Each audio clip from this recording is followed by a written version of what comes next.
আসসালামু আলাইকুম, কেমন আছেন সবাই? আশা করি যে যেখানে আছেন অনেক ভালো আছেন এবং সুস্থ আছেন। আপনাদের দোয়ায় ও আল্লাহর অশেষ রহমতে আমিও ভালো আছি। চলে এলাম নতুন একটু ভিডিও নিয়ে। তো আজকে আপনাদের বানিয়ে দেখাবো কাঁচা পেঁপে দিয়ে মজাদার নাড়ু। তো আমি প্রথমে পেঁপেগুলোকে গ্রেট করে নিয়েছি। তারপরে এই পেঁপেগুলোকে একটি চুলায় সিদ্ধ বসিয়ে দিয়েছি। অল্প একটু পানি দিয়ে এভাবে দিয়ে দিলাম। এবার এগুলোকে ঢাকনা দিয়ে ঢেকে দেব।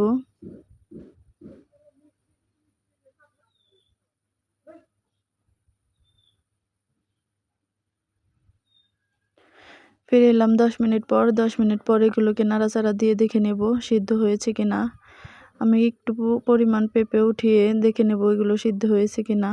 এগুলো এমনভাবে সিদ্ধ করতে হবে যেন এগুলো না গলে যায়, শুধু হালকা ভাপ দিয়ে নিতে হবে। এবার আমার পেঁপেটা সিদ্ধ হয়ে গেছে, আমি এটাকে ঢেলে নেব।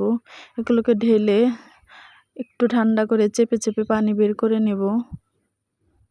এই যে আমার ভালো মতো পানি বের করা হয়ে গেছে। এবার আমি একটি কড়াইতে কিছু পরিমাণ চিনি দিয়ে দেব।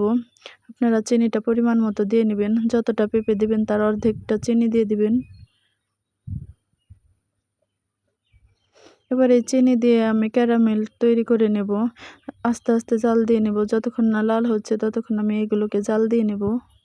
এতে অনেক সুন্দর একটি কালার আসবে।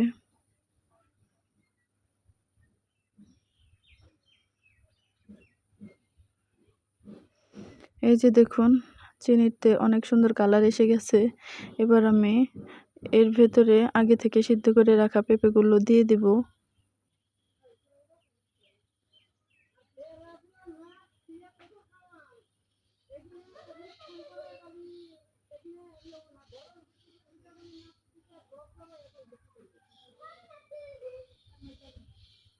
এবার আমি এগুলোকে নেড়ে চেড়ে নেব। এগুলো কিন্তু নারকেলের নাড়ুর মতোই, যতক্ষণ না পাক না আসবে ততক্ষণ এগুলোকে নেড়ে নিতে হবে এবং চুলার আঁচটা কমিয়ে রাখতে হবে যেন কড়াইতে লেগে না যায়। এই যে আমার পাক এসে গেছে। এবার আমি হাত দিয়ে দেখিয়ে দেব নাড়ু শেপ হয় কিনা। এই দেখুন, অনেক সুন্দর হয়ে গেছে। এবার আমি একটি বাটিতে ঢেলে নেব।